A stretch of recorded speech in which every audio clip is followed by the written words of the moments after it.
The 2025 award season is finally over, and this is time for a little recap. In this video, we're going to go over the different wins, controversies, and events that have paced this season. I have made multiple videos reacting to the winners and even predicting the result for the Oscars.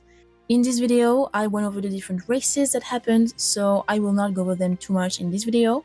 If you don't know exactly what I mean by an award season, I also recently made a video explaining what it is, but I'm going to go over it really quickly.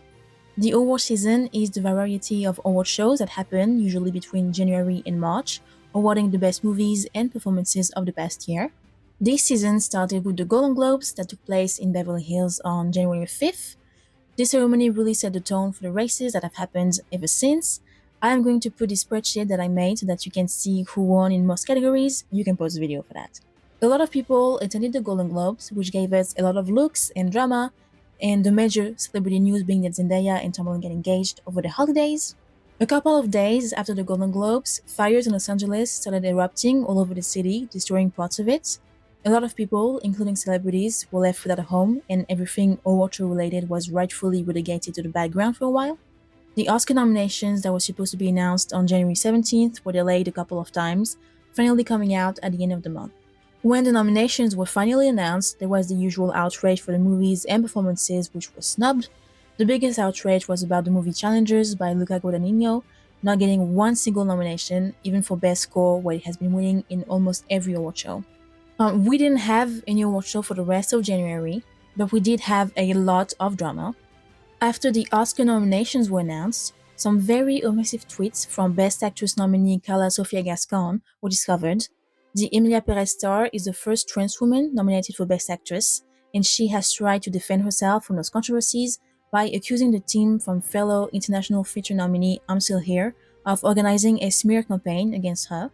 This first controversy got people to really look at the movie and the fact that it had never really been liked by anyone except the critics. This movie is considered a terrible musical and a wrong and stereotyped representation of both Mexico and Mexican people, as well as the trans community. Comments from the director Jacques Audiard, the fact that this movie was shot in France with no Mexican actors, and that there was no research on the Mexican culture and the trans community really were the last nails in the coffin. Despite all of this, Zoe Saldana has been winning for supporting actress all season long for her role in Emilia Perez. These controversies around Emilia Perez have made people do some research about the other movies. Notably, The Brutalist was criticized for its use of AI to improve the accent of the actors while speaking another language. A video of Best Actress nominee Fernanda Torres also resurfaced, showing her doing blackface on a TV show about 20 years ago.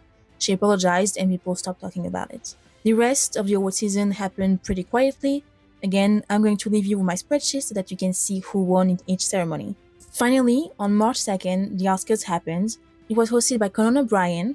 During the ceremony, there was a humorous homage for the firefighters that have been fighting against the fires in Los Angeles. Winning-wise, there was not a lot of surprises.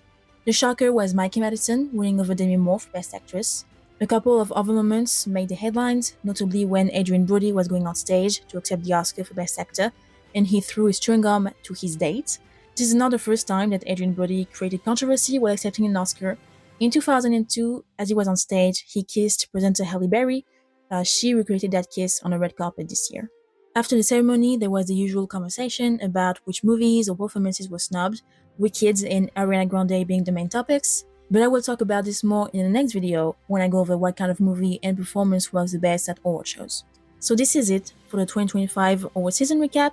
This was quite the ride, and I am very happy to have been covering it. I can't wait to do it again next year. Thank you so much for watching, and I'll see you soon in another video where I talk about cinema, TV show, and music.